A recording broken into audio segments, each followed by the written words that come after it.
All right, good morning, everyone. We're going to get our meeting started. This morning is October the 7th, 2019, and I am going to call our regular meeting of the Flagler County Board of County Commissioners to order and ask that you join me in a pledge to the flag. I pledge allegiance to the flag of the United States of America and to the republic for which it stands, one nation, under God, indivisible, with liberty and justice for all.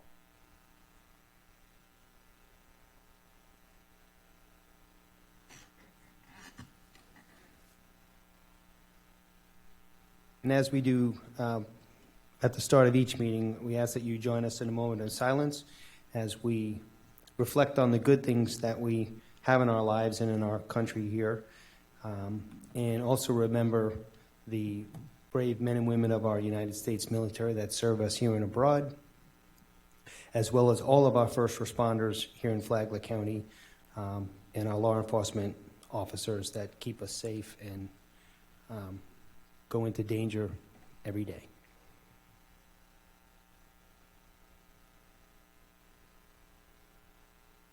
Okay, thank you. We have some additions and deletions to the agenda. There's on the consent agenda, there's item 2A, item 6A. Item 2A is consideration of approval of a joint participation agreement between FDOT and Flagler County.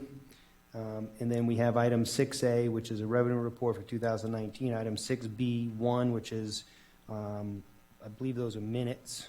And item 6B2 is also minutes from our September 16th and September 19th meeting. There's also an item, actually the consideration of the approval of the joint participation agreement is an item of business that we need to look at. And my recommendation, and I would entertain a motion, is to make that item 8A so we can have 8B, so we can have a discussion under general business to have a discussion about that item. Mr. Chairman, and that's the joint participation agreement? Yes, sir. Okay. Second. I move that we make the joint participation agreement item 8B on the agenda. And second. Okay, all those in favor of that motion, please signify by saying aye. Aye. None opposed, that motion carries unanimously. I think that's it for additions, deletions, and modifications. There are no announcements from the chair, except just a reminder that we do still have some boards and council vacancies for citizen volunteer boards and councils. We need someone on the Contractor Review Board, the Economic Opportunity Advisory Council, and the Park and Recreation Advisory Board. Those positions will always stay open until filled. You can find out more information at our website, which is flaglercounty.org, and there's a section under Advisory Board Vacancies, or you can also contact Ms. Mari Davis, and Mari's email address is mdavis@flaglercounty.org, and her phone number is 313-4094. The next meeting of this commission is scheduled, it's a regular meeting, and it's scheduled for Monday, October the 21st, 5 o'clock, right here in the chambers. We're going to move on to recognitions, proclamations, and presentations. We have recognition of our very own Julie Murphy, and I know, Julie, you've been working hard on your continuing education and advancement of your career with some certifications from FEMA. So, Mr. Cameron, I guess you're going to tell us about that. Yes, sir.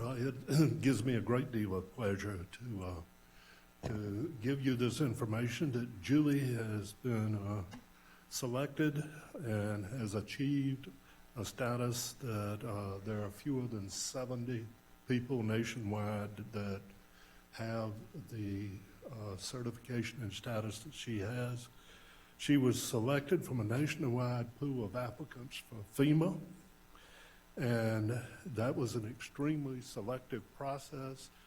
She had to have at least 5 years of experience as a public information officer, and she far exceeded that threshold. She spent more than 100 hours in the classroom at the Emergency Management Institute, or EMI, in Emmitsburg, Maryland.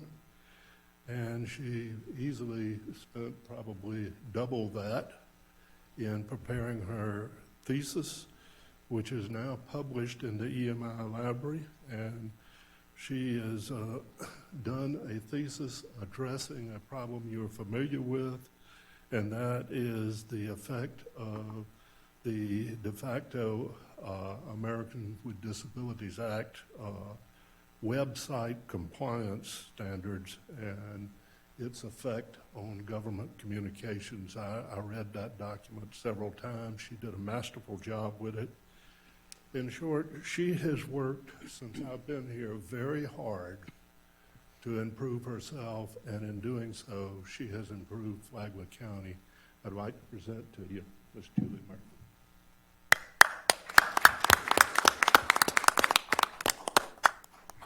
Thank you very much. I'm very pleased to have earned my Master Public Information Officer status. It's really a great thing, and it helps us to have a bigger seat at the table and to improve the status for public information officers around the country. So I look forward to more challenges, and it's just great. Thank you. Thank you, Julie. We're all very proud of you. Very proud of you. Very sure appreciate your service. Great job. All right. Thank you.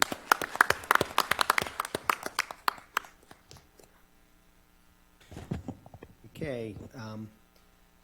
Next up is a proclamation for Breast Cancer Awareness Month, which is this October 2019. Of course, I'm sure everyone knows that because we see pink all around the room. And it's going to be, I'm going to take some liberty here in my honor to read this proclamation. A proclamation of the Flagler County Board of County Commissioners recognizing October 2019 as Breast Cancer Awareness Month in Flagler County. Whereas breast cancer is the most frequently diagnosed cancer in women, with 268,000 new cases of invasive cancer and 62,930 new cancers expected in women this year, ranking it second among all cancer deaths. And there's an anticipation of 41,760 deaths in 2018, and accounting for nearly 1 in 8 cancers diagnosed in U.S. women. And whereas about 2,570 new cases of breast cancer will be diagnosed in men this year, with 500 anticipated deaths. And whereas only 1 in 8 women diagnosed with breast cancer have a family history, and 85% have no family history, with an increase in incidence rates since 1990, excuse me, being predominantly in women 50 years or older. And whereas early detection with timely screening mammograms has helped to boost the breast cancer survivor rate to more than 2.6 million in the United States, also resulting in a 33% decline in mortality since 2000, with women under 50 seeing an even larger decrease due to early screening and detection. And whereas Advent Health Palm Coast's Hospital Pink Army 5K, with the support of the City of Palm Coast and our community, has distributed over $140,000, helped over 300 patients, and performed hundreds of procedures in direct support to Flagler County men and women dealing with breast cancer. Now, therefore, be it proclaimed by the Flagler County Board of County Commissioners that they hereby proclaim October 2019 as Breast Cancer Awareness Month in Flagler County, and encourage all citizens to join the soldiers and the Pink Army by encouraging all women to receive breast cancer screenings, actively educate others concerning the importance of early screening, and raise the pink flag against breast cancer. Adopted this 7th day of October 2019, attested Tom Bexley, Clerk of the Circuit Court and Comptroller, signed by myself, Donald O'Brien, Chair of the Flagler County Board of County Commissioners. Welcome, sir. Thank you, Donald. My name is Tony Papandrea, and I'm chairman of our Advent Health Foundation. And once again, it is my pleasure and privilege to renew our partnership and friendship on behalf of Advent Health Hospital and our foundation. We appreciate your support. And golly, here we are, it's October again. And how can we tell it's October? You drive down Palm Coast Parkway and you see the ribbons up on there. You watch football and you see pink gloves, you see pink shoes. I have yet to see a pink football, but I think it's coming. I do. And I think it's great. Nationwide, October, everything turns pink. But you know, when Halloween comes, it turns orange and it kind of goes away. But I want you to know that our hospital and foundation is there every day of every month of every year supporting this cause. You've heard the numbers. You've heard 150, you've heard 500, you've heard 700. Each of those numbers represents a person, an individual who our hospital or foundation has impacted their lives. And that's what it's all about. So we go from screenings to surgeries, and we've done lots of that. But let's not lose where we want to go. We want to go from those screenings to a cure. And that's what it's all about. If we can reach that, that would be amazing. So, you know, if Sabrina was here, she would talk about the support we get from the schools, from the grade schools up through the cheerleaders. We have so many support people in the county that help us through this month. We have our Pink 5K. Where's Helga? Come on up here, Helga. We have our Pink 5K coming, and we urge you to support our sponsors. And Helga's going to talk a little bit about 5K, and we ask you to come out, participate, and just have a good time with us. You got it. Thank you. Thank you. So yeah, once again, this year we're doing the Pink Army 5K run and a 1-mile walk for those of you who don't like to run. There's no excuse not to come out. And again, this year we have the Pink Out Your Pup, which is something that was actually put together by Katrina and Lily in my office every year. And it's been growing every year as well. Last year, I think we had close to 1,000 people. This year, we're expecting 1,500. And the most exciting thing about this is that it gets the word out to the community to let them know it's important to go out for your exams, and it's important to know that there's a support system here. Advent does an amazing job for our both the women and the men who can't do it on their own to help bring them in and get them set up. So this is just one piece of a very big plan that they do. But it's an honor to be part of it, and I hope that everybody hearing my voice today joins us on Sunday. Thank you. Thank you, Helga. Thank you for your leadership. So if you don't want to run and you don't want to walk, you can still go to the 5K website, and there's an option to donate as well.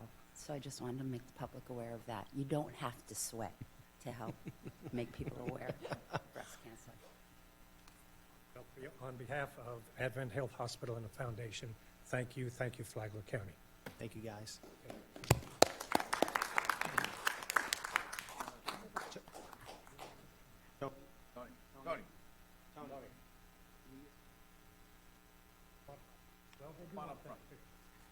Picture time. Not with the proclamation. Oh, come on, gang.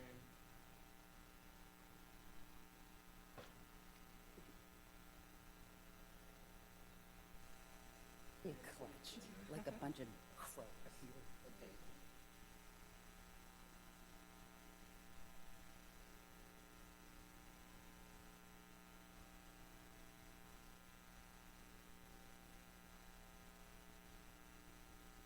Justin, Suzanne.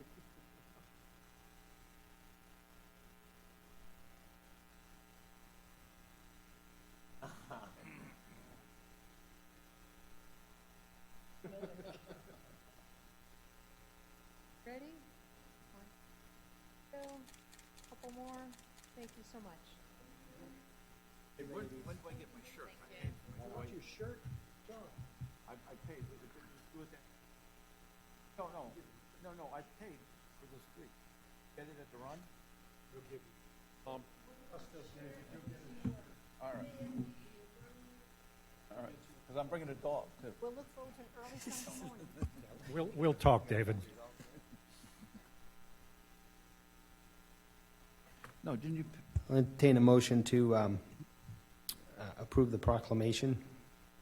Mr. Chairman, I move we approve the breast cancer proclamation. Second. We have a motion and a second. All those in favor, please signify by saying aye. Aye. Aye. None opposed, that motion carries unanimously. Our second proclamation for today is Domestic Violence Awareness Month, which is also going to be here October 2019, and I've asked Commissioner Erickson if he would read that proclamation.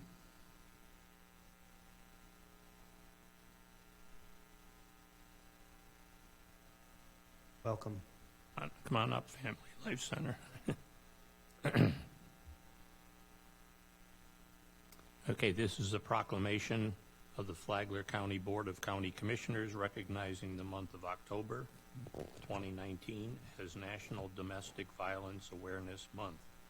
Whereas family violence is a crime that transcends race, religion, ethnicity, I can't get that every year, and economic status, with one of its greatest tragedies being the effect on our children. And whereas an estimated 4.8 million cases of domestic violence occur each year, tragically killing an average of 3 women every day nationally. And whereas domestic violence is on the rise in the community, and the county has experienced several domestic violence homicides during the past year. Whereas the Family Life Center is the only certified domestic violence emergency center and sexual assault center in Flagler County and has served 1,089 victims in the past year. Whereas Sally's Safe Haven, operated by the Children's Home Society, is the only accredited supervised visitation and exchange center in Flagler County working to serve impact families by domestic violence.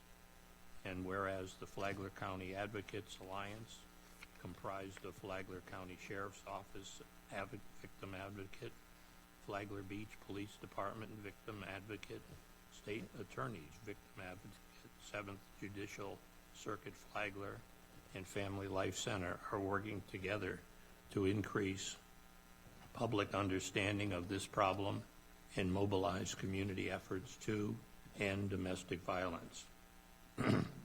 And whereas as part of the October formal recognition of domestic violence awareness, we encourage all citizens to join in the community response to end domestic violence and to send the message that this crime should not be tolerated in our community. And whereas this recognition also allows the community to support working together to create an environment where people can live free from domestic violence in a home that is a place of warmth, unconditional love, tranquility, security, and where family can be counted among our greatest blessings. Now, therefore, be it proclaimed by the Flagler County Board of County Commissioners that hereby declare the month of October 2019 as National Domestic Violence Awareness Month in Flagler County, and further recognize that it takes an entire community to stand together and make a difference. Together we can break the cycle and impact the lives of future generations. Adopted this 7th day of October 2019, Tom Bexley, Clerk of the Circuit Court and Comptroller, Donald T. O'Brien, Jr., Flagler County Board of County Commissioners. Thank you. Paul Kosas from the Family Life Center. I'm the outreach coordinator there. Trish sends her regards. She usually comes, but she sent me today. We appreciate and we strongly encourage and hope that we can continue our partnership with Flagler County and the community and the Board of Commissions, and we thank you for this. We want you to know that together we may not win the battle today, but together we can fight this fight and continue to see a reduction in domestic violence through education, through working with our kids, through a community effort that can supersede the idea of the masculine dominance that kind of overcomes a lot of relationships and the control that seems to dominate that idea. We have worked with the county, and we have seen in our shelter 221 families. That includes 91 children over the past year. We've had over 500 hotline calls that we've worked with, and over 8,000 crisis counseling hours of counseling for those people who have experienced domestic violence in their lives. So together we're making an effort to combat this and beat this, and we appreciate that this small effort of 1 month to recognize it is only just a little bit of a step towards it. We have to recognize that this is a major problem, not only in our community, but across the country, around the world.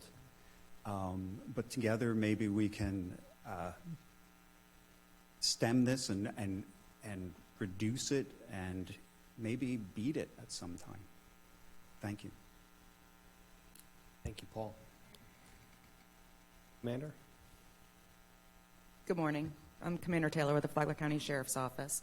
And I just wanted to remind everybody that on October 17th at 10 a.m., we're going to have a domestic violence summit on the first floor of the courthouse in the jury room.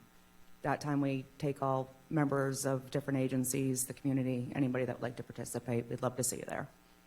Thank you. Thank you, Commander. Would you repeat that date again? It's going to be October 17th, and it's at 10 a.m. in the first floor jury room.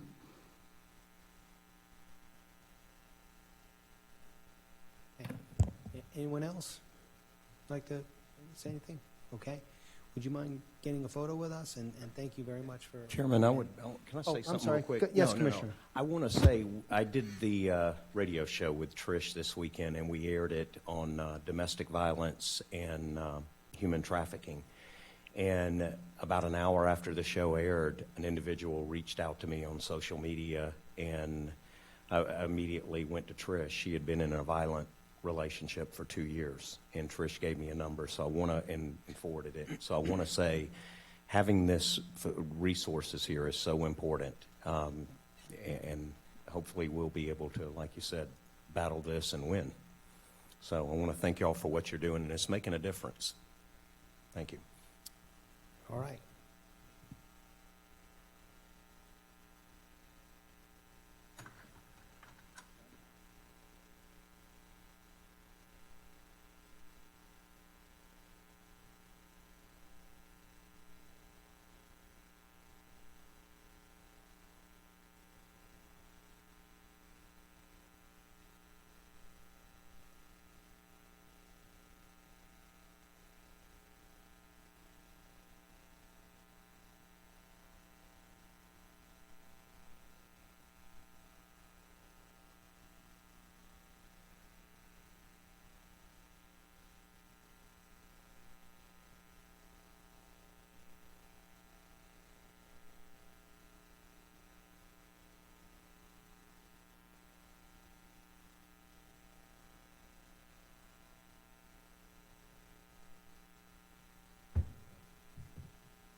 Okay, I would entertain a motion to approve that proclamation.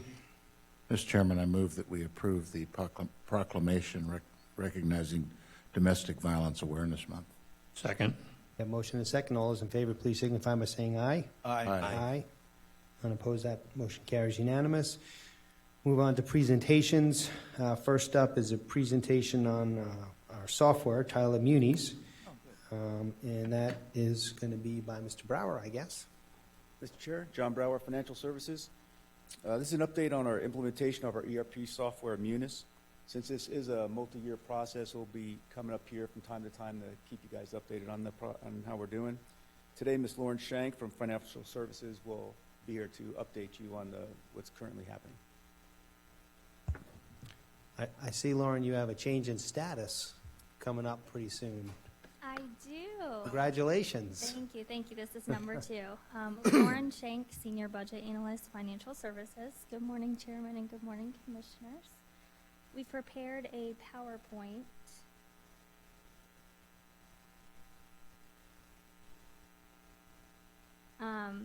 with pure excitement that I bring you an update on the Tyler Technologies Munis implementation project.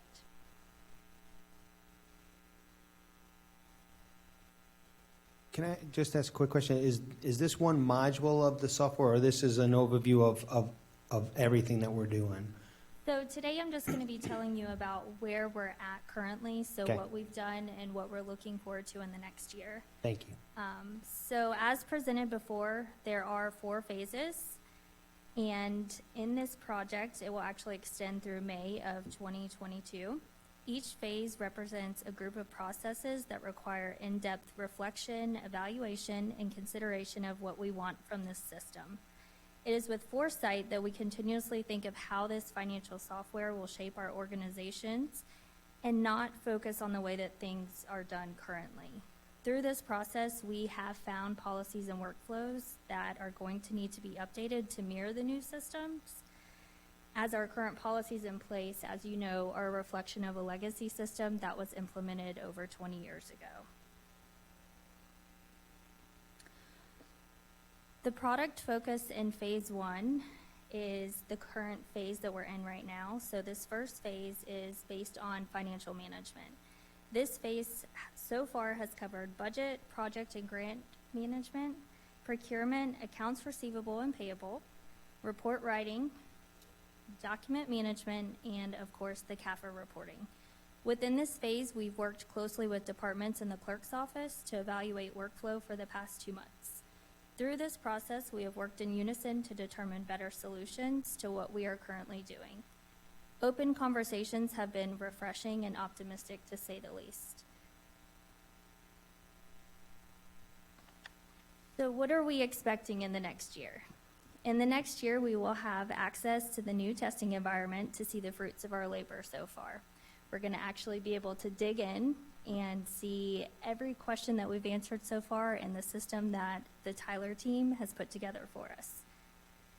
The Tyler technology team will be importing data into the new system, and we are planned to go live in October 2020.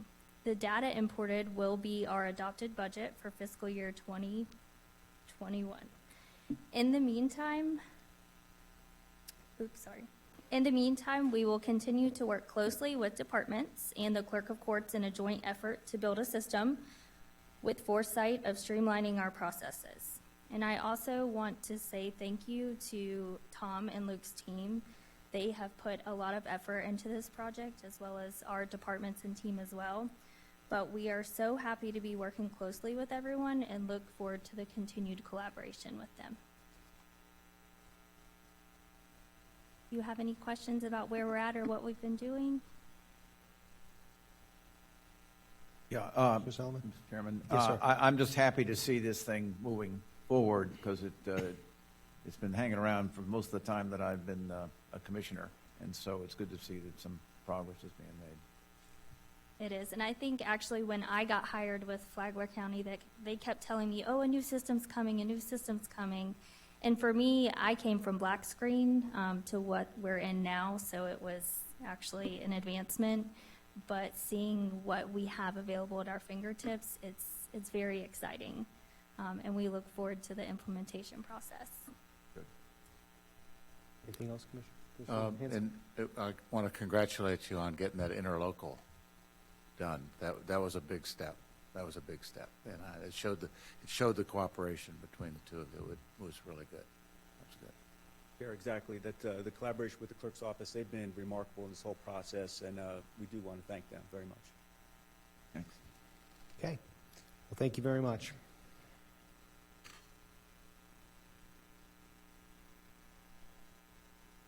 Okay, our second presentation this morning is an update on our Leadership Academy, and I think that's a collaboration between Mr. Cameron and Mr. Saviak from the Sheriff's Department. So, gentlemen. Thank you, Mr. Chairman, Commissioners. At 4 p.m. last Thursday, Flagler County took a big step forward in preparing for the future and preparing solid leadership for our county. That was the inaugural session of the Flagler Leadership academy. This is an academy that is not dedicated to skill sets. It's not dedicated to management. It is dedicated solely to leadership. And leadership is something that is very hard to transition from pure management into leadership. We are so fortunate that we have at our disposal Dr. Joe Saviak. Dr. Saviak was the person at Flagler College that pretty much put their public administration program on the map. And as he will tell you, there are graduates from that program that are in key positions across the state of Florida today.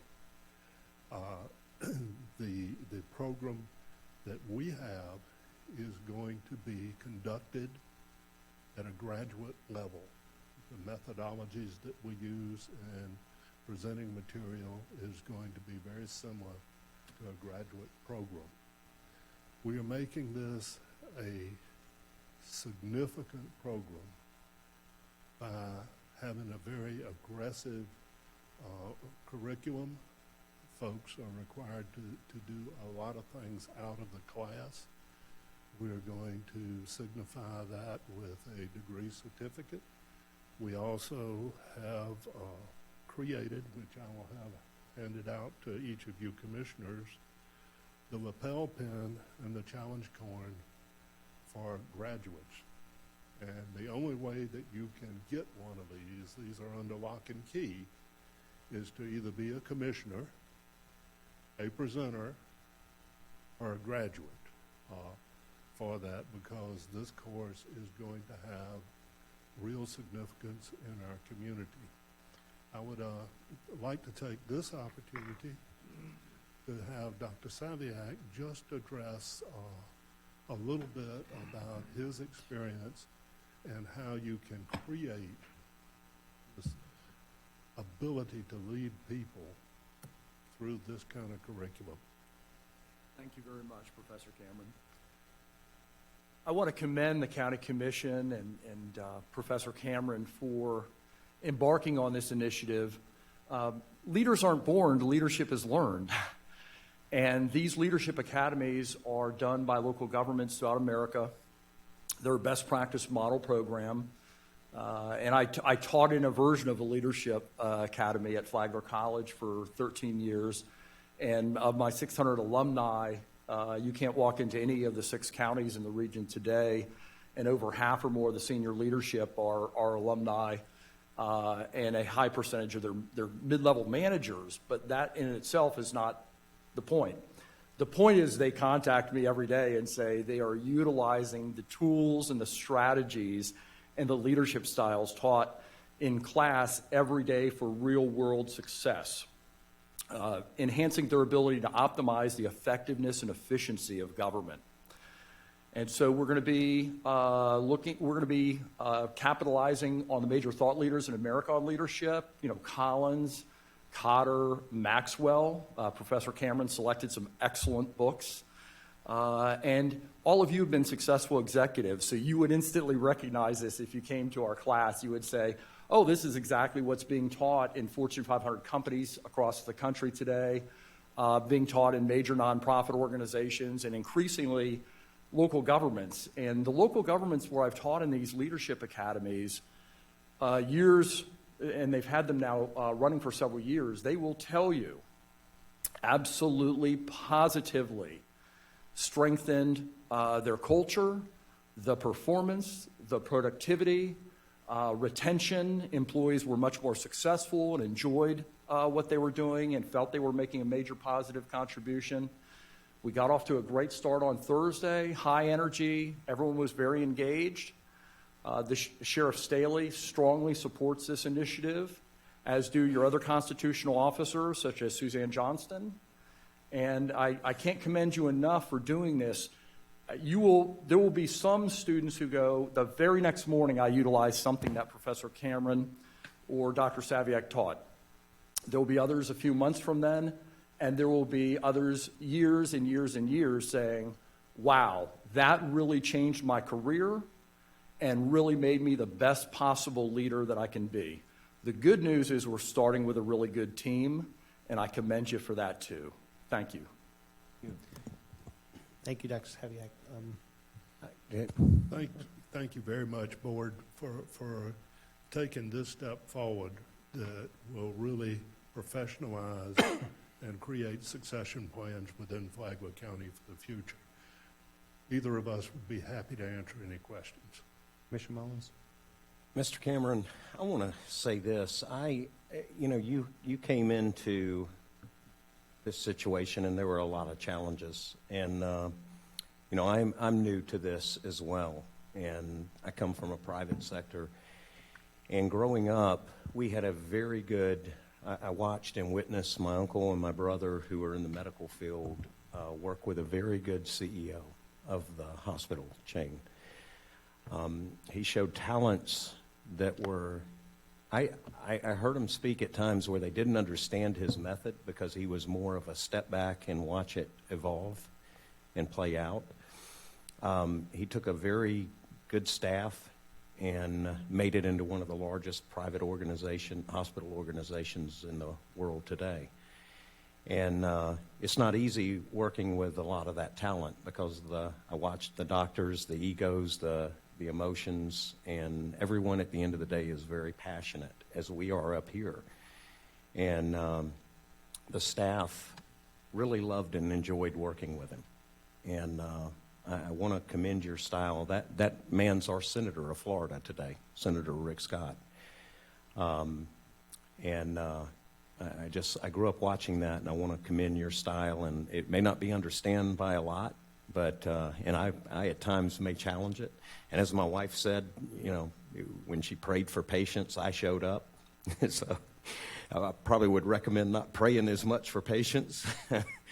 But I do want to say that I commend you for your style and the challenges, because there's been a lot the last 7-8 months that I don't think we as a group could have gotten through without a special gift from God like you. Well, thank you very much. I'm certainly humbled by that. I will just say that we are switching style to a style of empowerment. And you cannot grow people unless you empower them. And you have to put them into positions where they have the responsibility for the outcomes of their areas. And we are also switching to a style of serious, indoctrinated teamwork.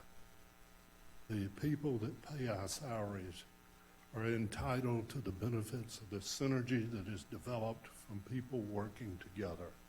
We're much better together, and this kind of change is necessary to take Flagler County to where it wants to be and where its citizens deserve in the future. But all change creates some conflict, so those matters arise very predictably.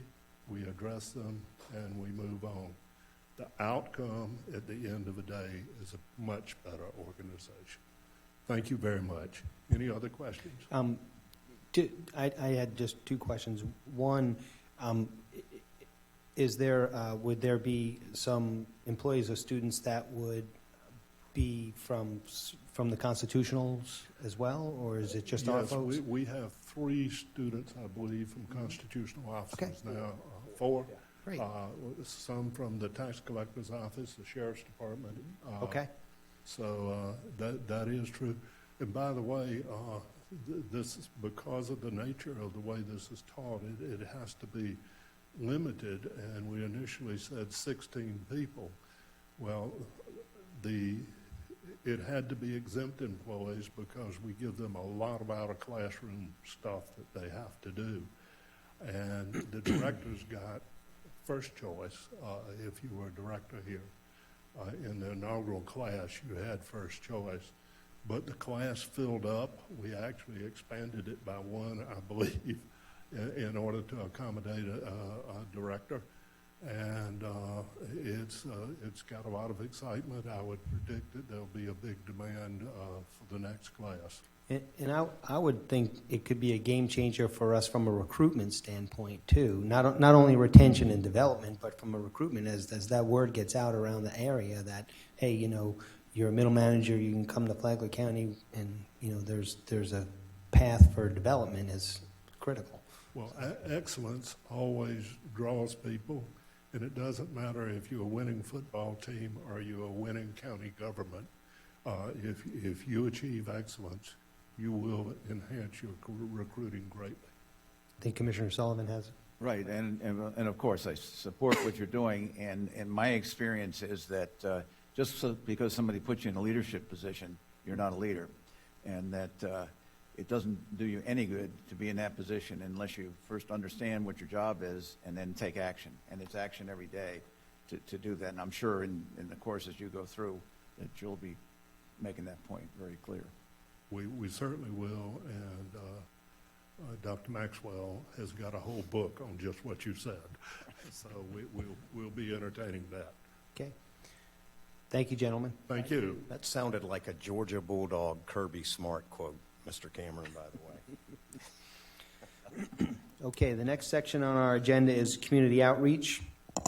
And again, this is a 30-minute time period allocated for public comment on any consent agenda item or topic not on the agenda. Each speaker will be allowed up to 3 minutes to address the commission. Speakers should approach the podium, identify themselves, and direct comments to the chair. I'll now open up the community outreach portion of our agenda. Anyone wish to come forward?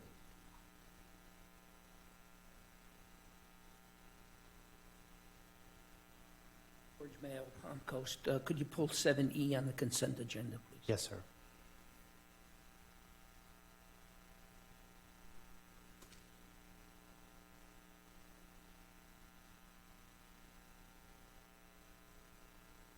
Anyone else for community outreach, public comment?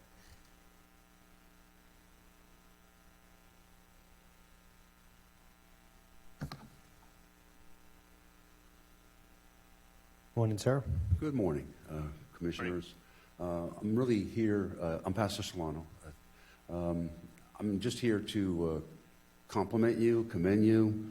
I thank you for your embracing the growing awareness of the need for recovery in this community. I think that Joe Mullins has had probably a great effect on that. That's why I voted for him, because he's somebody that's been there, done that, has the T-shirt, and I think it's important to have somebody like that in government. But I want to express that I read the article in Flagler Live. I don't read it much, but I did read that, and I'll say that I'm just happy. I don't care what happened. I realize that I don't want to diminish that there's a process of the way things have to go down. I'm just glad they got the money. I'm glad they got the books, because it's really an instructive tool. It's an incredible tool for those that need to be educated in the process of recovery so that they can regain their lives and not relapse. So kudos to all of you. Thank you, Pastor.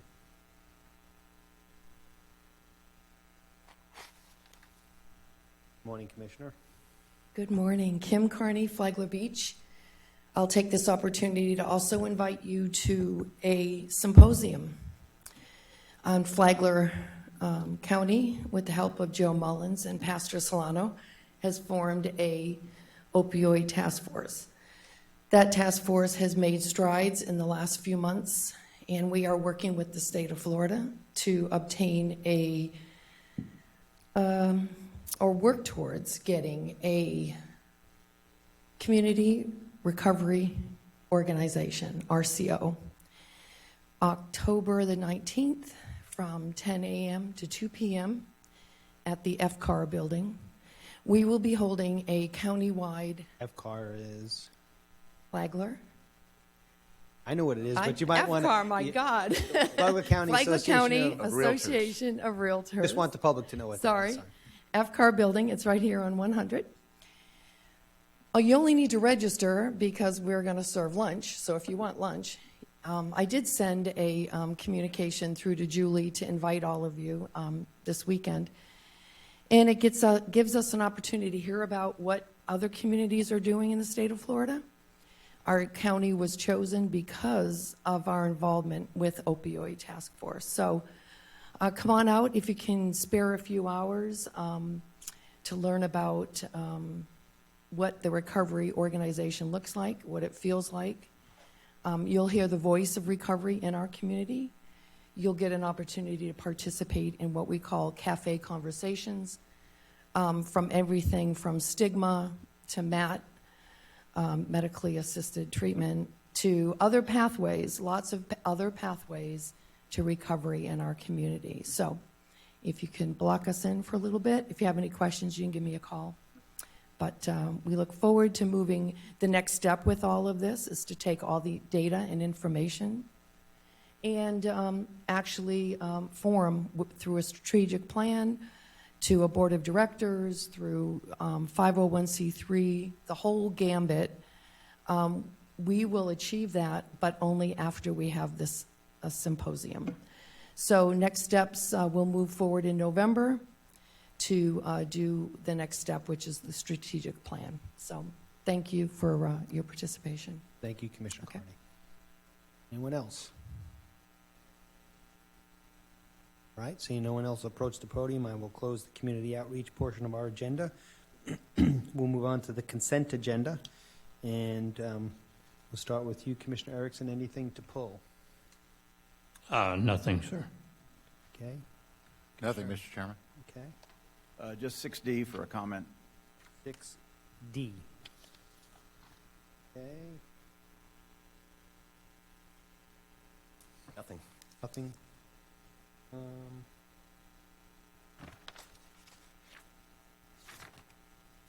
And the chair doesn't have anything. So with that in mind, and Mr. Mayo requested item 7E. So I would entertain a motion for approval of the consent agenda. Mr. Chairman, I move we approve the consent agenda with the exception of 6D and 7E. We have a motion and a second. All those in favor of the motion, please signify by saying aye. Aye. And opposed, that motion carries unanimously. So, Mr. Chair, I'm sorry, before you go on, there were some corrections to 7I that were distributed. So that includes those corrections to 7I? yes. Motion maker? Yeah, Commissioner, would you revise your motion to include those two corrections that were distributed to the Should we personnel pull them manual? out for discussion, Mr. Chairman, or just approve them as amended? I mean, I'm. Mr. Chairman, I'll change my motion to approve the consent agenda with the exception of 6D and 7E, and accept 7I with the changes. 7I is waste bank.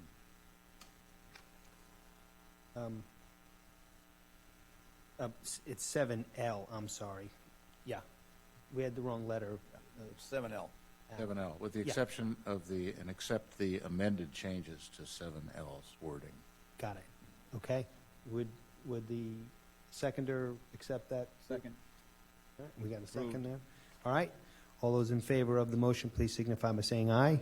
Aye. That motion carries unanimously. All right, so first item, Commissioner Sullivan, 6D.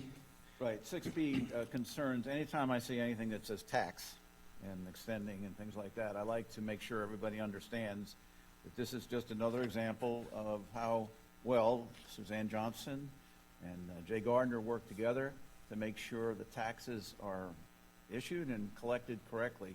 And we have to send, I will have to sign as chairman of the Value Adjustment Board, I'll have to sign a document confirming that we're doing this. And I just wanted to let people know. I don't think there's any additional information you need, but Suzanne, if you wanted to say anything about it, you're welcome to go ahead. No. Okay. So just, I would make a motion. Well, let me open up for public comment. Yeah, if that's okay. okay. All right, anyone from the public wish to comment on item 6D? Seeing no one approach the podium, I'll close public comment.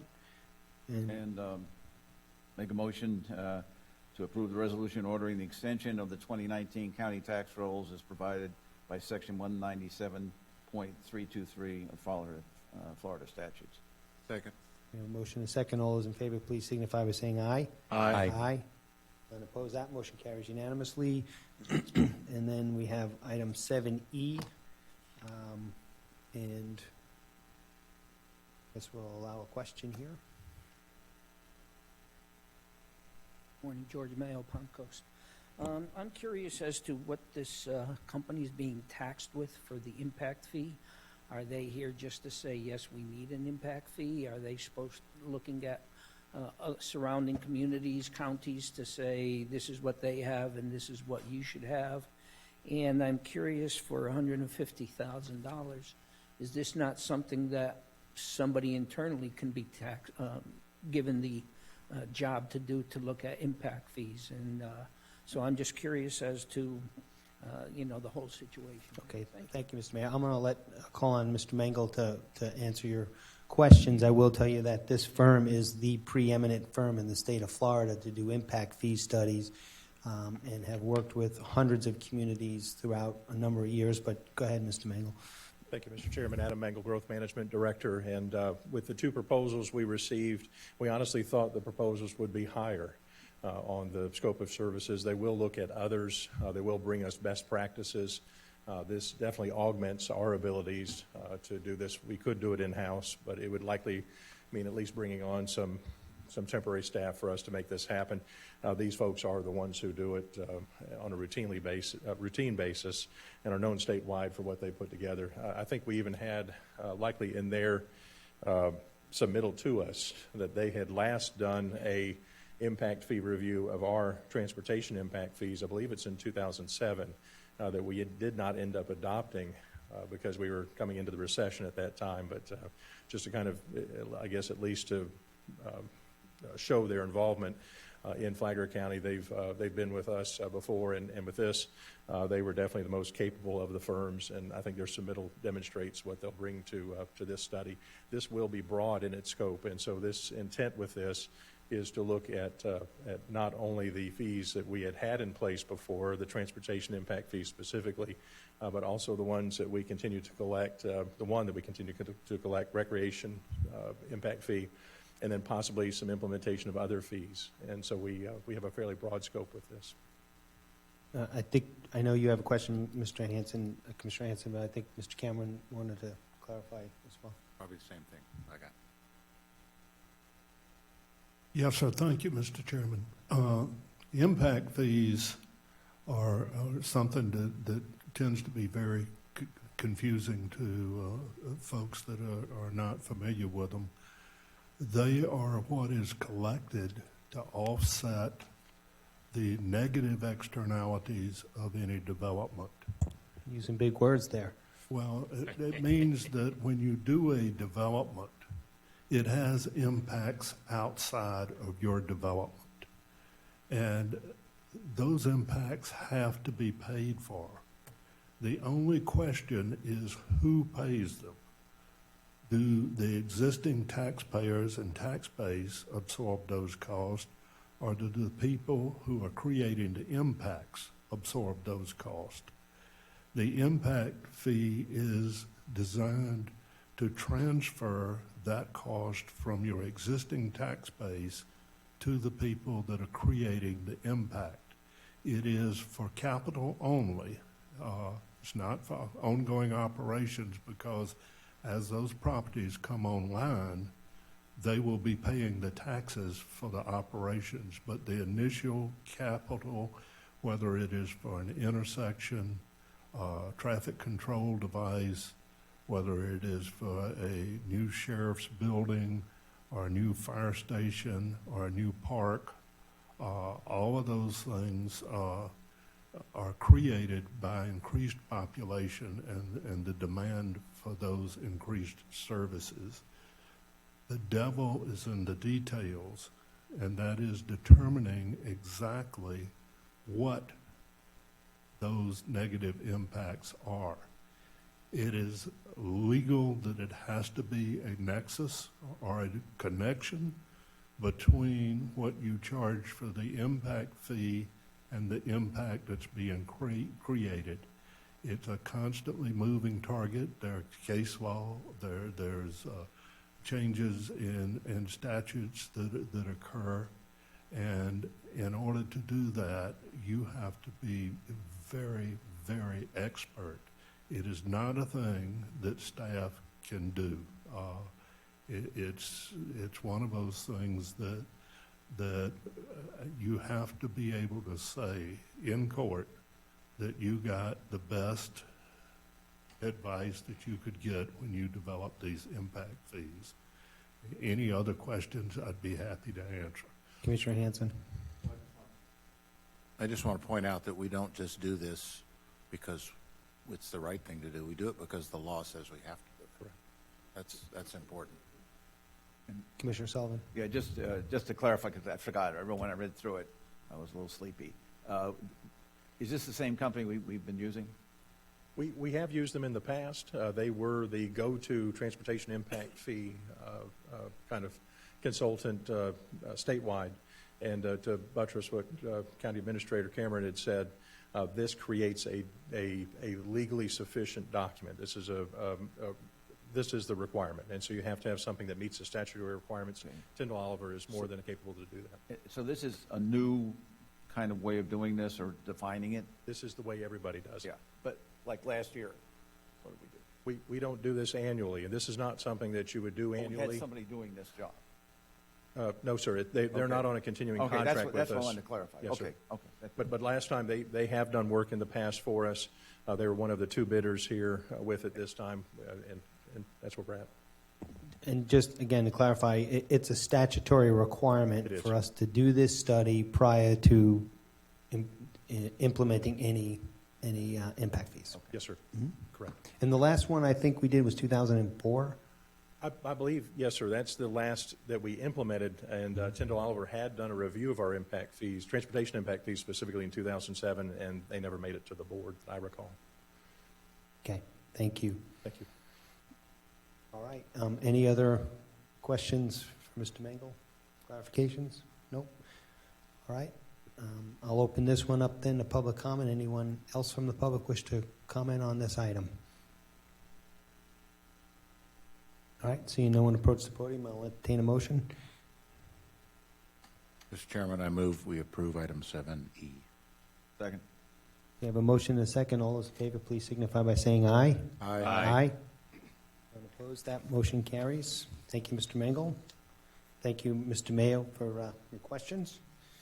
All right, so I think we have knocked out the consent agenda.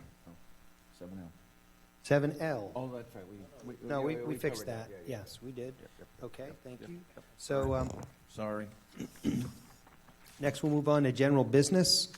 And we have two items, 8A and 8B we added at the beginning of the meeting. So 8A is application 3198, adoption of a resolution to vacate a portion of the St. John's Development Company subdivision of Section 30, Township 12, South Range 29 East. And the parcel number is delineated. So, Mr. Mangle? Yes, sir. This request is 110 acres in size, lying south of Tangerine, between Tangerine and 2006. Does not go all the way down to 2006, but it's this piece, and you'll see it graphically depicted in the staff report. And the request here is for the vacation of the underlying plat. There is an intent by the Robertson family to do some different divisions to their family than what's permitted within Article 4 in our Land Development Code.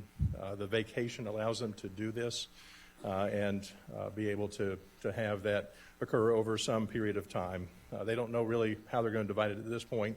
Option available to us, to the Robertsons, could have been to replat, but at this point, they don't know how that's going to really fit in. We do have the consents that are listed within your staff report, and so we received those, I think, with the exception of FPL that wanted to have a reservation for an easement.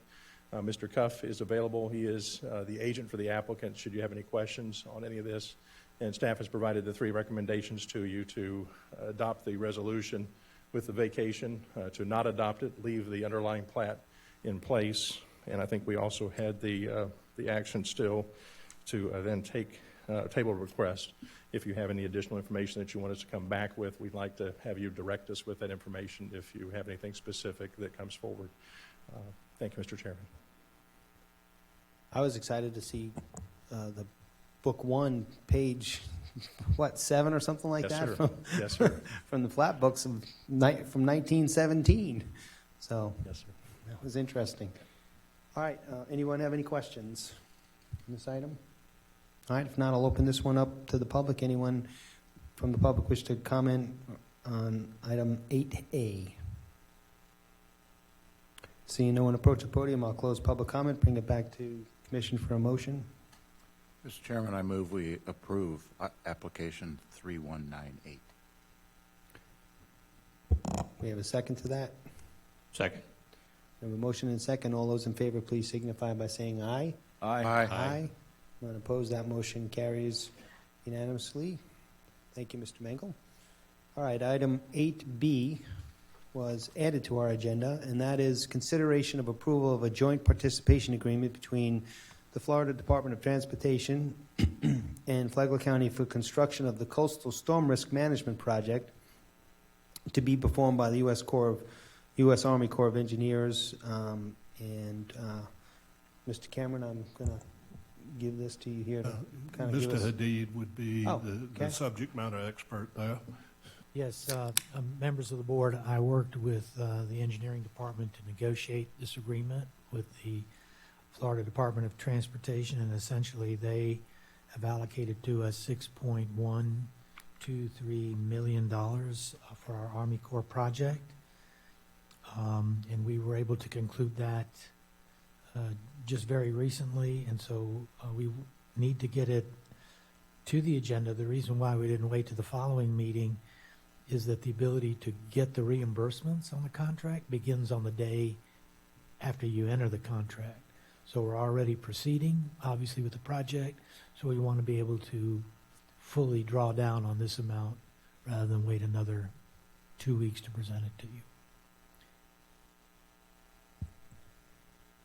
Questions? So just so I understand it, this is reimbursement for money that we're going to spend on this issue. They will reimburse us up to $6.1 million. That's correct. Of Okay, our got it. expenditures on the Army Corps of Engineers, which equate to what is called the local match. We have a local match requirement to the Army Corps federal appropriation, and FDOT has agreed to pay our local match, up to the 6.1. That's for the project from 6th to 23rd. South 6th to South 28th. 28th, excuse me. In exchange for that, we're going to do the work going north up to Osprey. What is that, Osprey? Well, as Drive? far as the And money south. will allow, as far as the money will allow us to restore the beaches, it's not necessarily so at this point that we have the money to go all the way up. Is it Osprey Point Drive? I don't know the name. Just within the Beverly Beach boundary. Good morning, Faith Al-Khatib, County Engineer. I didn't see your... Yeah, well, they Okay. screwed it up. Okay. Anyway. Go ahead. I just want to answer the chair question. The other project, it's funded by FDOT, which is approximately $10 million. But the $6.1 million came from FDOT funding as a match to the Corps of Engineer project. Okay. Stay there, we might have some more questions. Yeah, the point, I just wanted to point out that in our consent agenda 7K today that we approved, made the agreement, our local agreement with the City of Flagler Beach to coordinate with us on getting the approvals from the various property owners along this 6-mile stretch so that we can go forward with the project. So there's a lot of action going on this whole renourishment project. And so I just wanted to point that out, that There we're are a working lot- hard in a number of areas. It's a complicated program, a lot of things going on. And so today we're doing approving two things. And, There are a lot of moving parts, and we're going sort of through them, one step, one bite at a time. The next thing after this will be what's called the erosion control line, which will be a public hearing. You're not conducting that hearing. It's actually the Department of Environmental Protection, and that will be for those residents in Flagler Beach that are affected by the South 6th to South 28th. So that's like our next visible thing that's happening. The approval of this just, I hate to use a pun, shores up our funding for the Army Corps portion of the work, the 2.8 miles. Mr. Chairman. Commissioner? Yeah, I just need to point out that in order to completely take care of Flagler Beach, we have to do these 2.6 miles. And then we've got a little parcel between 6th and the pier that we have to fix. And then we have a little parcel just north of the pier that we have to fix. And then we've got the remaining 3.4 miles south of the 2.6.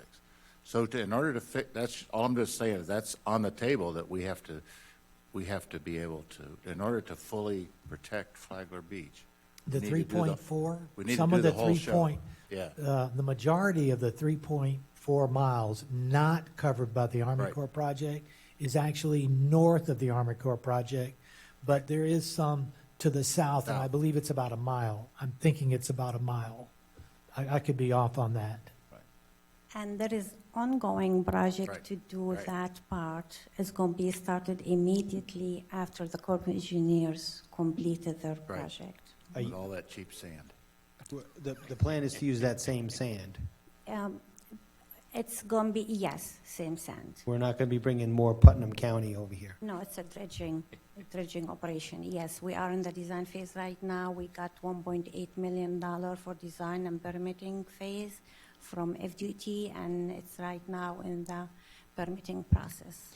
During our initial discussions on the Army Corps project, this FDOT money was not, this is a new wrinkle, so to speak, coming in here, correct? This is when my very first comment was the negotiation. We engaged in very intense negotiations with FDOT to conclude all of the terms of this agreement. Because this was in their 5-year work plan. Go ahead. After Matthew, there was an ongoing discussion between us and between FDOT, and at that time they allocated $60 million to build the dunes, to protect A1A, and also to build our beaches. Through the 2-3 years, and with the Corps of Engineers funding, we have the ability to move the money from one project to another. The $6.1 million match, our plan in the beginning to get $3 million from FDOT and the other $3 million from DEP, which is some of our savings from Matthew's funding. Discussing it with DEP, they refused to give us the $3 million, and using FDOT match, we have to come up with a local match. Which that made me go back to FDT and request $6 million match. So these two projects we have been working on with FDT and the Corps of Engineers and DEP for at least for the whole city, Flagler Beach coastline, for the last 3 years. Commissioner? Just one more comment, and this is just a general comment. This is a very complicated process, a number of contracts, money, in kind, all that kind of thing. So my point here is that it's important that we all work together on this, especially with the city of Flagler Beach, which we are doing. We have the interlocal agreement with them, but we can't have any concerns or major catastrophes or major concerns for this project. It has to be everybody kind of working together, because it's fairly complicated and a lot of individuals, landowners, and all that involved. So I think in general, I'd just like to say we need to be in the same team on this to get it done. I agree with you, and we have the best team here working this project.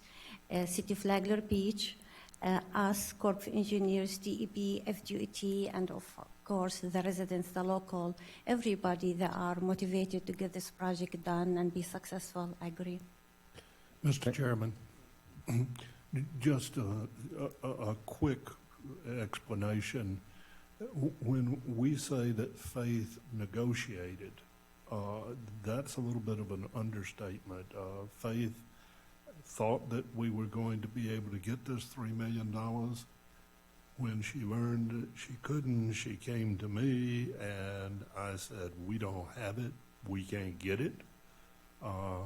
We don't have $3 million to put into it. She went back and did some extraordinary work to get the presentation that you have for your consideration today. Commissioner? Yeah, I've got, Mr. Cameron, it's my understanding that we're losing the dredge after this project, and we'll not be able to use that sand for the 12 miles north. Is that correct? Is that where we stand now? That's where we stand today. Is there a chance that we can keep that barge? There's always That a dredge? chance, but if they've got that scheduled for another project, that will be a very high hill to climb. But we will explore it continuously. Thank you.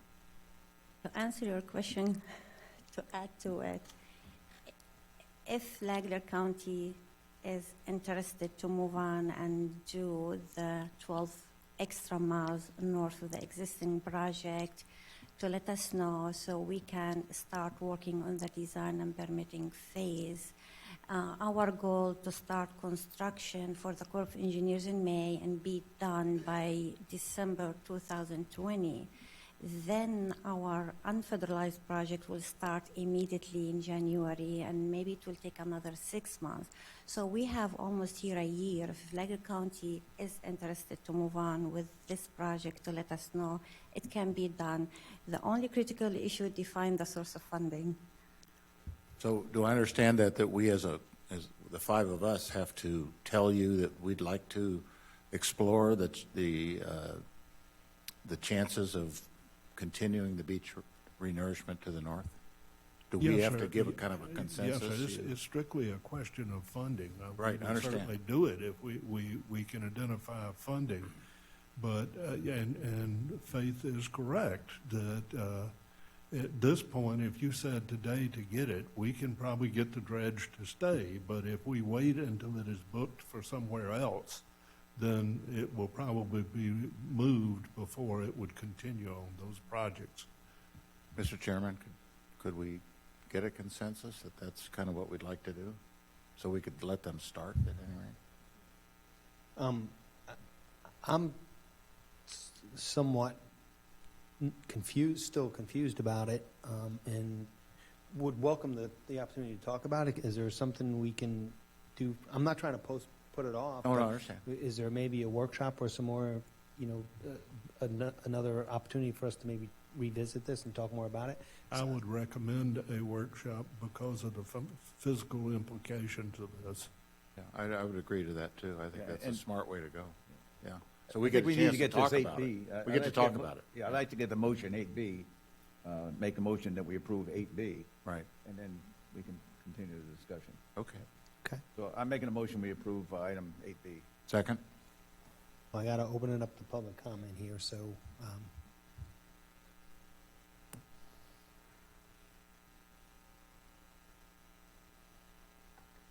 Kim Carney, City of Flagler Beach, not to underscore anything that was done here at all.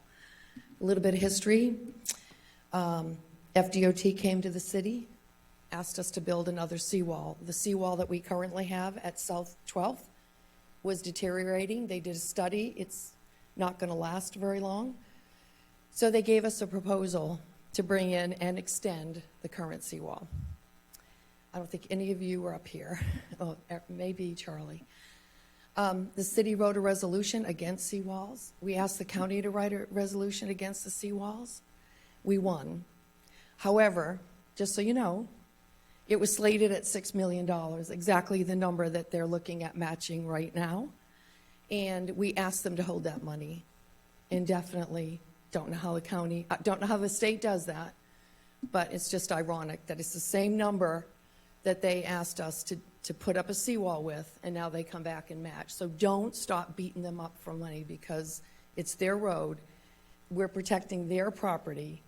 We're really adding a dune system that will wash out, and at the expense of A1A, which we all want. We all love it. But that's just a little bit of history. We denied a seawall because the citizens of Flagler Beach do not want a seawall, nor did the county. We wrote the resolutions, and we asked them to keep that money aside. Thanks. Anyone else from the public wish to comment on this item? All right, seeing no one approach the podium, we have a motion on the floor for approval of item 8B with a second. I'll call the question. All those in favor, please signify by saying aye. Aye. Aye. None opposed, that motion carries unanimously. And so, back to that discussion on I think back workshop. to Commissioner Hanson's discussion on the 12-mile. Yeah, and I think it's worth a workshop, because it's not insignificant for us to start down that road. That would help me a lot. Yeah, too. yeah. Kind of, so we can, figure out the impact, and even whether we want to, I think we should do it, but if it's not fiscally responsible to start down that road, let's not. So we have consensus to do that? Yes. Yes. Yes. Mullins? Okay, all right. Can I add one more thing? The two projects which we are working on to do the dunes within the city of Flagler Beach, which is approximately 5.5 miles, 6 miles, we received $16.5 million from FGT and $11 million from the Corps of Engineers. For approximately 6 miles, we are spending $28 million for these two projects. Mr. Chairman, we already have a workshop scheduled for November the 4th. We will add this item. Okay, sounds like a plan. Thank you. Okay, we don't have any public hearings on the agenda, so next up would be reports and comments. County Administrator report. I have none. County Attorney. Yes, I do have one item. It was brought to my attention, the October 1 is the start of our fiscal year, and that is our budget year, and that is when the cost of living adjustment that the board approved in the budgetary process is applied to all the employees. It's brought to my attention that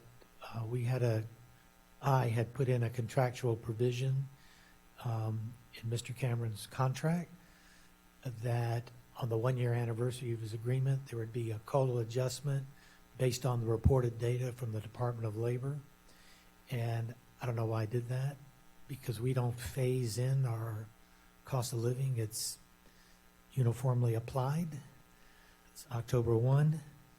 And it actually creates a very unusual situation in that Mr. Cameron may receive a cost of living increase that is larger than what the employees get, because the board's cost of living number is arrived at through your budgetary process and not necessarily exactly coinciding with the Department of Commerce's numbers. So to maintain uniformity in how the COLA is applied with the county, I want to ask the board's consensus so that the clerk's office can implement the cost of living at the same time and in the same percentage as the board allocates with respect to the county administrator's position. Right now, it's the way I wrote it in the agreement with Mr. Cameron, it occurs on March 1, which is like the anniversary date of his employment. That's how I wrote it. I wrote it on your anniversary date, there'll be a cost of living increase adjustment based on the Department of Commerce reported data. All we need is a consensus on that. Yes. Fine Mr. with me. Chairman, I have no objection. It was pointed out to me that I may well, if I wait until after January, get a larger increase. I would like to be treated the same as rest of the employees. Whatever the commission's pleasure is on these matters. I'd like to be governed by it the same as everyone else. Mr. Chairman, I think that we should have a consensus that we would do that. I agree. Agreed? Agree. Okay. You got it? That's all. Thank you very much. Nothing else, Mr. Adid? No, sir. Okay. All right. Any items for commission action? Commissioner Erickson? Nothing. I have nothing. I have one item that, because it's funding is involved here, I look at it as potential action, and that is I attended the Northeast Florida Regional Council meeting this past Thursday, and normally that's not a high action organization for us, other than we support it, and we do for the county and the cities, we provide the money to be a member of that group. Well, 2 weeks ago, the Jacksonville Council decided to pull their $380,000 yearly contribution out of that organization. Clay County already does not contribute there. Of the 7 counties, Clay County does not contribute to the Northeast Florida Regional Council either. So pulling $380,000 out is actually 20% of their yearly budget, would put a lot of strain on that organization. So I wanted to give you an update. That was in the newspaper. We think that money, they think that money will be restored tomorrow night. There's a meeting of the council. There was some misunderstandings about the fact that the mayor had put the money into the proposed budget. And there's some misunderstandings, but I think it's good. Let's see what happens tomorrow night. If they uphold it, if the Jacksonville Council upholds it, I think that puts into question the whole organization and I think we contribute $44,000 a year to be a member of that. So there could be action on this, but I think what it's done, it's stirred the organization, especially with Jacksonville, to say, what are you actually going to do for us for our $380,000? They do quite a few things, but there's not much information that gets out kind of talking about what they do. So this organization's been in being a long time, but I think since this was in the newspaper and we had the meeting, based on what's going to happen this week, I think we may have some action one way or the other based on that. That's all. Commissioner Mullins? There is an item that I need to bring up. The Florida Association of Counties, as you all know, we're members of the organization, and every year we pay dues. Well, last year the association used a large part of their legislative reserves in fighting Amendment 1, which was defeated. That was the amendment that would have increased the homestead exemption and really would have put every municipality and every county in Florida in a tough position in terms of reduced revenue. So after that happened, the Association of Counties board approved a special assessment on all members of the organization, which is all the counties, of $1 million to try to replenish their funds to fight any future home rule encroachments. And they've sent us an assessment based on, and what they did is they allocated that $1 million across the state to all the counties based on population size, which is how they do things, for dues as well. And our assessment is $5,159, and I just felt that it was important that we took this up as a board rather than to have everything be totally transparent. So it's outside of our dues, and I don't know whether we've budgeted for this, Mr. Cameron, or not. Miss Lucy shaking her head no, so I'm not sure how we would handle this, but they do have it's based over 3 years, so I believe what I see here is that there's an option to pay it either lump sum at $5,159, or there's 2 equal installments over 2 years, and then there's $1,719 3-year installment. So, it's not a real major impact on the budget. I would recommend that we put it as a consent item on the next regular meeting, and that way that we can put the budget adjustments in there with the item. Do you recommend we do it as a 3-year, do it as minimum impact The as possible? transactional cost on doing that, the way we have to do things, it'd probably be better to just a do bit, it. lump sum. Yeah, because it is a relatively small amount. Yes, sir. Okay, so I'll leave that with you, but I just want to make sure we were on the same page as far as where that's, what that's about. So that's all I had for commission actions. We'll go to community outreach, second portion. Again, this is a 30-minute time period allocated for public comment for items not on the agenda. Each speaker is allowed up to 3 minutes to address the commission, and speakers should approach the podium, identify themselves, and direct comments to the chair. Anyone from the public wish to come forward? Morning, Mr. Feldbauer. Good morning, Commissioners. Thank you for this time. My name is Mike Felmar. I'm a resident of Palm Coast, Florida. I'm the president of the Flagler County Drug Court Foundation and a founding member of the countywide opioid task force. Come here for two things. One is to commend the representation and the presentation of the money that was given to WARM here for the needed books that they needed to make our community more aware of what's going on in the area of addiction.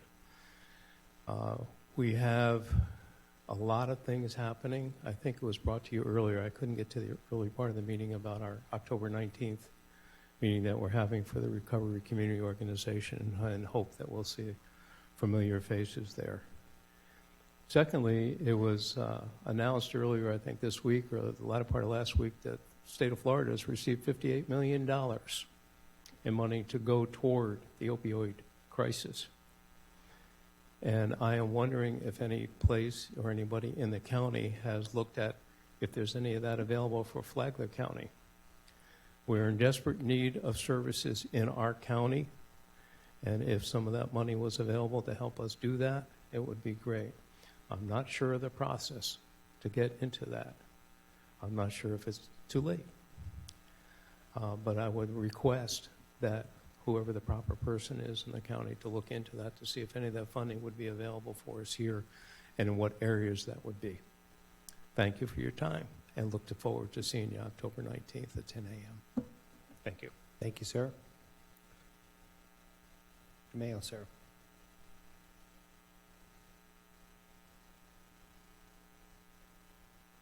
Morning again, George Mayo, Palm Coast. Just an update, Mr. Hanson, you had said that we had lost some more sand from Dorian. I didn't know if you have a further update. Is that something we have to replenish immediately, and what is it going to cost us? And is any FEMA money still outstanding? I know it's dribs and drabs, and if that comes in, can we use that towards the $6 million that we just spoke about for dune restoration? And also, I read in yesterday's News Journal where our local representatives from both the Senate and the House in Florida here, little by little, they just keep adding bills to pull the sun down on the sunset law. Little by little, they keep taking away home rule. And I know our representatives do a good job for us, but I'm wondering if there's any conversations going on with them that, you know, everybody says states' rights and county rights, but yet when they vote, it seems to be taking a little more of that away from us. Thank you. Well, I don't see faith here, but we lost $3.5 million worth of sand as a result of Dorian, and then the next day we lost another chunk from a high tide. We have two options. One is to replace that sand if we could find the money to replace that sand, and I don't know that we can find it. The other thing is to go back out there with our equipment and smooth the dune down, and because it's an escarpment now where Dorian took it out, it just drops straight off. And if we can't get money for more sand, we're going to have to go back and regrade those dunes, which is not the best solution in the world. But if we can't replenish the sand, that's what we're going to have to do. And with respect to the home rule side of that, you know, that's why it's so important that we stay active and members of the Florida Association of Counties. The mission of Florida Association of Counties is to protect home rule in local government, in particular all 67 Florida counties. And I can tell you, we all attend multiple activities and meetings and stuff with the association, and they are zealots in terms of protecting home rule, and there's a lot of flow back and forth between commissioners that end up becoming state legislators, and backwards actually too. We have some county commissioners that serve with us that are 8-year. They spent 8 years in the House and 8 years in the Senate, and then have gone back to county service. So they understand that, but it's a constant battle because there are a lot of state legislators that have never served locally, and it's just a constant education battle to fight, for us to protect our home rule authority. So. And I'll second that. The gentlemen and the women who are up there that have been county commissioners protect home rules zealously, but they're in the minority, but they're more and more as we get county commissioners in the Senate and the House.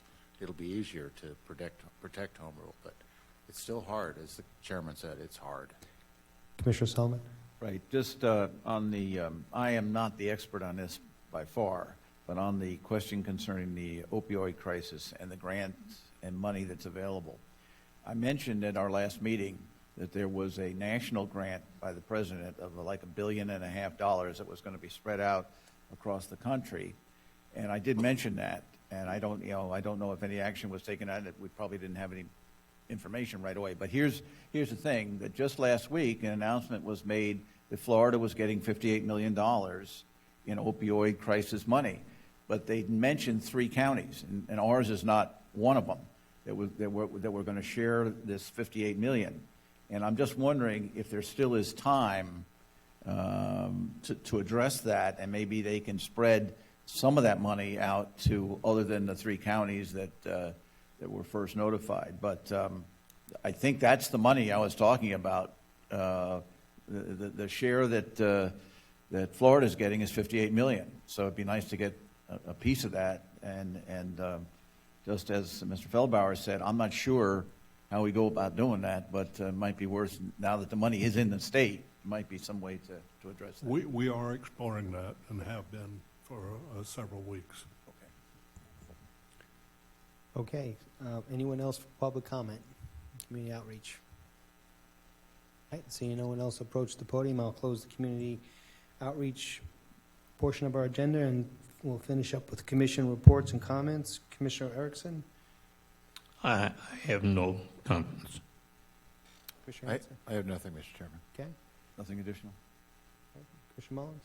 I got a few updates. I just want to say that I had at Country Fest this weekend really good attendance from, I attended that, really good attendance from the public. A lot of organizations out there. It was a wonderful event, and I want to thank staff. Staff did a great job out there. Mr. Cameron, if you can please send them that. And I know the radio station inquired if there was a possibility of sending them some pizza or something, because they felt like they had went above and beyond what duties that they were supposed to. But it was, like I said, it was a great event with the West Side and seeing it. The sheriff had a shootout, actually shot with him 5 times and beat him on 1 time. So it was a lot of fun. Some of the other, while I was out there, someone had mentioned about road maintenance on 100, that the state was kind of lagging behind in doing cutting the grass. If we can look into that, that would be a possibility to get that done.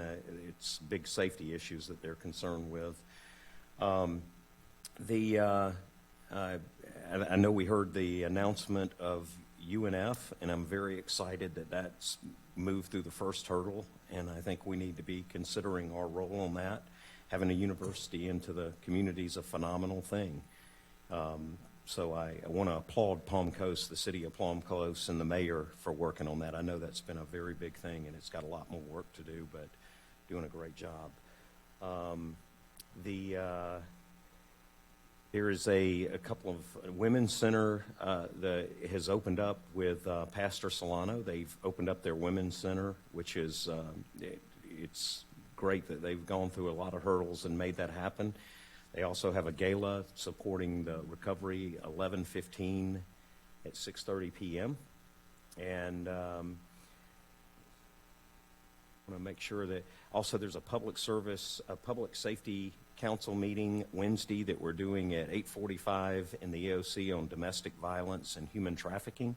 I went to the Human Trafficking Summit last week for the state of Florida that the Attorney General had, and it brought in a lot of alarming things. And I just want to see us as a county be proactive. We've actually had in the last 8 years 29 cases in the county that the sheriff shared with us at a meeting. So to me, one is too many. Being a father of 5, and I know most all of us up here have kids, that's not a call we ever want to get. And I don't want to see it happen in our community. So I'm going to be really pushing human trafficking awareness and making sure we stay proactive, not waiting till it becomes a problem, because we're on a very busy corridor up and down 95. And Florida leads the country. It's number 3 in the country for human trafficking. So that's something to be aware of. I also am leaving for the FAC fly-in next week for D.C. I'm trying to see some of the agencies that we can connect with up there and that we need to, and maybe even this opioid. I'll be meeting with them again, talking about the funds and so forth, and just going up there. I'm looking forward to that. And then I do want to say this, Mr. Cameron, the staff, I think y'all are doing a great job. I think we've all been, just the last few months has been a lot of fun. It's been a lot of education, I know, for me on my part. And it's just been all the way through everything. I've enjoyed it. I want to say this too, no matter what we are all passionate up here, and we all have the same shared love for this community, and we want to see Flagler County one of the greatest counties in the country. And at times we can kind of run over each other. And I do want to say this. Last week I went to that Project Warm. I toured it. Very emotional for me going through that. Part of my story really amplifies with those ladies. And I just want to say I reached out for awareness. And I want to be very clear on this. Even though, and Commissioner Hanson, I want to say this to you, even though it may seem, I don't want to let the press make it like something that it isn't. We're both passionate. We both have a love for this county. And I have a tremendous amount of respect for what you do. And I don't want to let anything come in between what we're trying to do as a commission. And I know you've got a very challenging district, as I do. We've got 2 very active districts with a lot of unique needs, different but unique. And at the end of the day, I want to say it's just like a passionate football team. We may have some disagreements along the way, but we both share a goal that we want to win for this county. And I respect you for a lot of that. And I don't want to let a media story that's trying to get attention draw that we're not that way and we don't have any respect for each other. And I want to say that on the record and say that I am here for you and for the rest of this commission. And I'm learning, and I think we've got to as we all are going through things different in the county since December, since we took over new leadership. I think there's going to be areas we need to look at and see. But again, I want to thank y'all and tell you it's an honor to serve with you, and I'm here to fight with you. Okay. Thank you, Commissioner. Well said. Are you done? Yeah, I apologize. I'm done. Sorry. Okay. I'm done. I just wanted to report that we had our first meeting of the Complete Count Committee for the 2020 census. Rose Kiernan is working on that with me. We had a meeting with the mayors from the community, from the county, and a special thanks to Mayor Holland, because if you didn't know, she chaired the 2010 committee, and her knowledge of and sharing of what worked and what we did in 2010 was extremely important. we're off and running on that, and we're getting organized, and we'll keep moving forward on that. So stay tuned for more on that. We'll need everybody's help to make sure we can get our numbers up just as high as possible. And I'm a competitive person, and I told Mayor Howland that we were going to beat her number from last time, but it's not going to be easy. So appreciate that. Commissioner Sullivan, you had I something just else? couldn't resist. I was also at the Kicks Country Fest, and it was really well done, well attended, and all that. I just wanted to clarify, I did not beat the sheriff in the fast draw, but with all 5 of my shots, I hit the target. So I'm kind of like the old Jim Arness on Gunsmoke. You may get me, but I'll get you too. There's a stat that I recently got that there was over 2,500 cars there. I mean, that's a lot of folks. Wow. That's a lot of folks. All right. If there's nothing else, I'll entertain a motion to adjourn. Move that we adjourn. Second. All right, we're adjourned. Thank you.